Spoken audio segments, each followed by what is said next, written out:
This is me heading out for my penultimate long run before the marathon. Not feeling the best, but obviously I know I need to do it. I know it's so important to get the runs in. Probably not quite where I wanted to be either, but I'm going to be positive. I'm aiming for 3 hours. Not too fussed about distance at this for this run. It's more around just getting the time and keep going.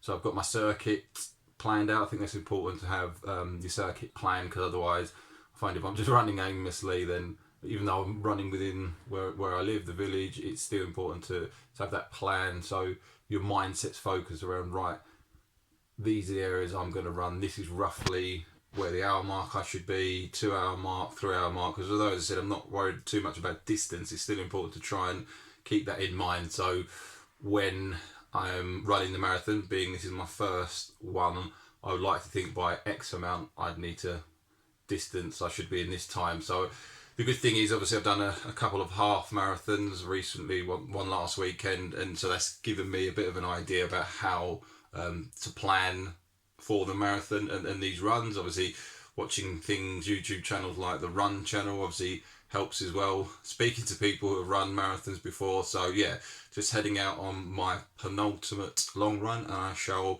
feedback on how it went. As I said, hopefully it goes well. I'm positive mindset, it will go well. Whatever happens, I'll be pleased I'm out there running. So that's me back. Didn't quite get the 3 hours that I had hoped for, but still really pleased with the run.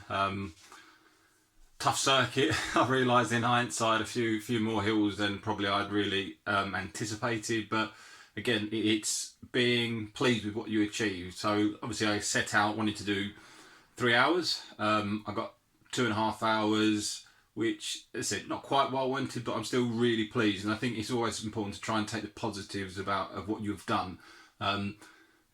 It's easy to beat yourself up and get into a negative mindset, but I think it's really important to say, right, well, I've still run 2.5 hours. I've done a decent time. I've got a few hills in there, whatever it is your achievement is, but for me that's what I'm taking, the positives I'm taking out for it.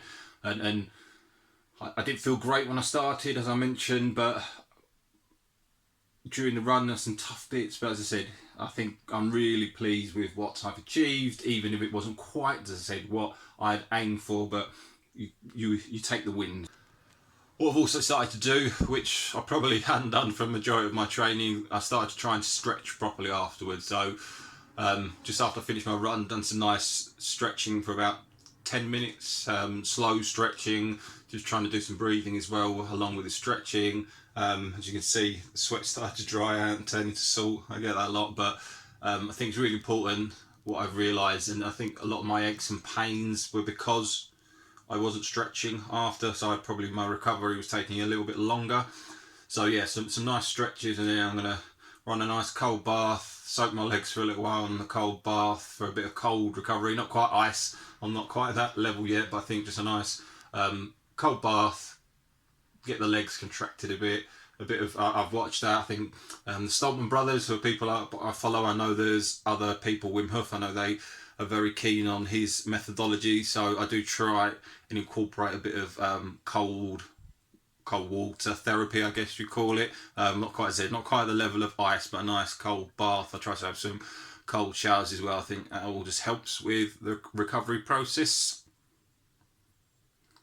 Thanks for listening. Hope this helps. As I said a lot of times, this is just me trying to get healthy, trying to prepare for my marathon. Definitely not a professional, but I like to just, if I can give a bit of motivation to someone, that's great. The good thing as well, obviously, where the name Back3 comes from, as I mentioned, so I've sent my run to the other two guys. I know I'll get some really positive comments from them, encouragement, just to push me that a little bit further. So it's always good having someone you can share this with. Obviously I'm sharing with you guys. As I said, hopefully it might inspire a couple of people. Even if it's one person, that would be great. But as I said, it's good to have people you can talk to about what you're trying to achieve as well. Get some people to support in terms of your motivation. It's always nice to get that bit of encouragement. Just when you're feeling a bit down, it just pushes you. So thanks for listening anyway, guys.